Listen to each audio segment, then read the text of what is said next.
The Yoga Vasishta is a journey. It's a spiritual journey. Perhaps it's your journey.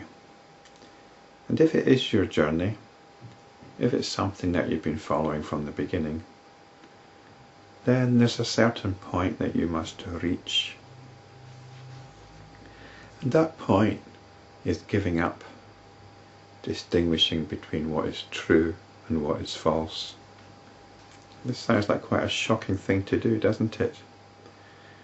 If you're a spiritual seeker, then you need to do this. You need to make that distinction between what is true and what is false. And once you've found what is true, you pursue it. You pursue it through self-inquiry. You need to look at why this distinction is important to you. Why is it important to you to distinguish between what is true and what is false? Now, there are many answers to that. But once you have some insight into what the Yoga Vasishta is talking about, you can drop that distinction, that discrimination. Because what you're doing is you're engaging with duality. You're filtering what is happening into what is true and what is false. This tendency is represented by Rama. In chapter 88, he asked Vasishta, when you were thus engaged in the contemplation of the earth, was that earth real or only mental? Rama wants to know whether it was true or false, whether it really happened or whether it was imagination. This is the faculty of discrimination, which at some point in spiritual practice, in enlightenment practice, it has to be dropped. It's like the concern between diversity and non-diversity. Rama often asks, why does this apparent diversity arise from the one consciousness, from non-diversity? Again, this is a distinction that has been made, a discrimination that has been made. It's a discrimination between being and non-being, between existence and non-existence. These are very profound discriminations that go on at the heart of our cognitive process, and we need to step aside from that at some point, because this is still duality, the distinction between being, non-being, existence, non-being, truth and falsehood. These are all discriminations that we make, and if you consider yourself a spiritual seeker, then you don't want to let go of that. If you think of yourself as a free thinker, these are very important things. But if you're a spiritual practitioner, you need to examine what these understandings entail, and they entail an involvement in dualistic thinking.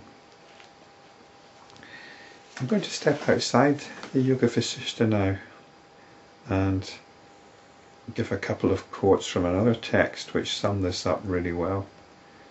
And this text is the Lankavatara Sutra, the Buddhist Lankavatara Sutra.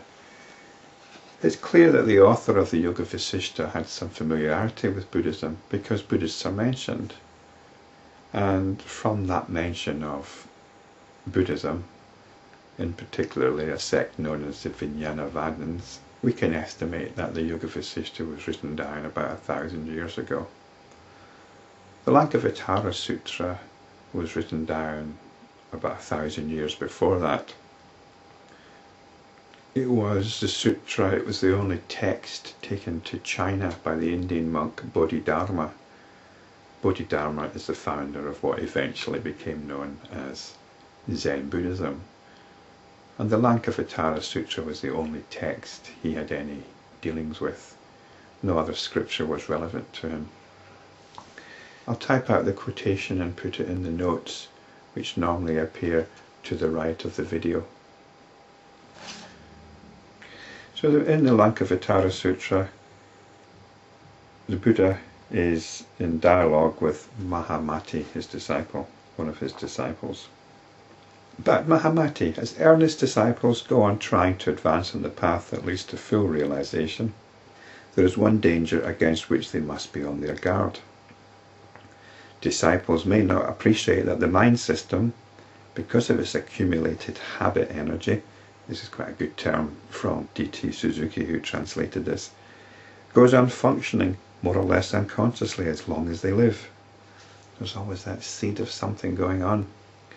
They may sometimes think that they can expedite the attainment of their goal of tranquillisation by entirely suppressing the activities of the mind system. This is a mistake, for even if the activities of the mind are suppressed, the mind will still go on functioning because the seeds of habit energy will still remain in it. What they think is extinction of mind is really the non-functioning of the mind's external world to which they are no longer attached. That is, the goal of tranquillisation is to be reached, not by suppressing all mind activity, but by getting rid of discriminations and attachments. This is from the chapter on the attainment of self-realisation. So traditionally, people often understand meditation as suppressing the activity of the mind and using whatever techniques are necessary to do so. But tranquility, which I think is a better word than tranquillisation, is realised by getting rid of discriminations and attachments. We've got attachments to these discriminations of what is true and what is false. I'm just going to read one more paragraph. This is from an earlier chapter on false imagination and knowledge of appearances. This text is freely available online if you want to look for it. Mahamati said, "To what kind of discrimination and to what kind of thoughts should the term false imagination be applied?" The Blessed One replied, "So long as people do not understand the true nature of the objective world, they fall into the dualistic view of things. They imagine the multiplicity of external objects to be real and become attached to them and are nourished by their habit energy. Because of this, a system of mentation, mind and what belongs to it, is discriminated and is thought of as real.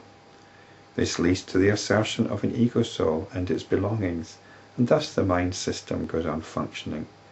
Depending upon and attaching itself to the dualistic habit of mind, they accept the views of the philosophers founded upon these erroneous distinctions of being and non-being, existence and non-existence, and there evolves what we call false imaginations." This is essentially our view of reality. Just by way of summary, I'll carry on reading from where the previous paragraph finished. "Then there are others who, afraid of the suffering incident to the discriminations of life and death, unwisely seek nirvana. They have come to see that all things subject to discrimination have no reality, and so imagine that nirvana must consist in the annihilation of the senses and their fields of sensation. They do not appreciate that birth and death and nirvana are not separate one from the other. They do not know that nirvana is universal mind in its purity. Therefore these stupid ones who cling to the notion that nirvana is a world by itself, that is outside what is seen by the mind, go on rolling themselves along the wheel of birth and death." So that's a very succinct summary of the Yoga Vasishta's teachings in the Lankavatara Sutra. There's one other discrimination that we often make in modern times, which I think I should add on here. Not just a discrimination between truth and falsehood, reality and imagination, being and non-being, but sanity and insanity. This concern about the state of one's mental health cannot be nourished. If you are concerned about your sanity, then you shouldn't really be following this teaching. Just assume that from the conventional point of view, this teaching is quite insane, and then forget that. You need to leave notions of sanity and insanity behind.